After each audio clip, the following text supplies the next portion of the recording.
I'm here now with Mark Blowers, Commercial Manager of Kora Healthcare. So Mark, can you start by telling me a little bit about Kora? Well, Kora Healthcare is an Irish-based company, and recently we set up in the UK and we developed a sales and marketing platform within the UK. Drawing on our experience within Ireland, we've developed a number of products specifically for the UK environment. The areas that we cover are renal health, sexual health and nutrition. The area I want to talk to you about today is vitamin D. Vitamin D is regarded as such a strong issue of deficiency in Ireland that it's a government policy that all patients, all babies are given vitamin D. So drawing on that expertise and the fact we have 30% of the market in Ireland, we've then brought vitamin D into the UK and developed it for the UK environment. So can you tell me about the product that you have here with you today, Baby D? Well, Baby D has been put together because there's an epidemic of vitamin D deficiency in the UK, insufficiency in the UK. Indeed, a recent paper that came out said that 30% of the UK population is in fact vitamin D insufficient. Now, that's surprising enough, but when you take it to an extreme, you get rickets manifested. And indeed, there's been a resurgence of rickets, which is a condition that you'd only associate really with the 17th century. And it's just suddenly reared its ugly head again. Indeed, an orthopaedic surgeon in Southampton was looking at patients and discovered that they had this condition that he wasn't clear why they would have it in the UK. Unfortunately, he also practiced in Egypt and noticed they had the same condition in Egypt, which is a third world country, of rickets, and he realised they actually had rickets, and 20% of his patients, when he looked at their vitamin D blood levels, realised that 20% of his patients actually were suffering from rickets. So it's been in the press a lot because insufficiency is a key condition that leads to poor bone development, poor teeth development. It also has other effects, muscle development, immunological response and cell division. Indeed, it has so many different effects that if it was discovered now, vitamin D would be classified as a hormone. So vitamin D is made by the body. Why is there not enough of it?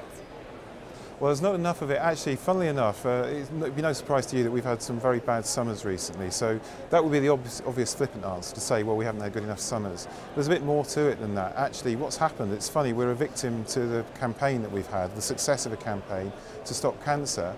Everybody's putting a lot of suntan lotion on now. And actually, as a result of that, we're simply not getting exposed to enough sun. You don't need a lot of sun, but you do need some to generate, you photosynthesize it in the skin. So that's one reason.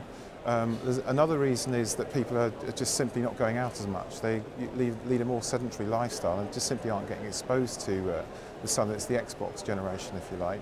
And another one is if you've got darker skin, and we have a high ethnic population in the UK, you need a lot more sun in order to generate vitamin D.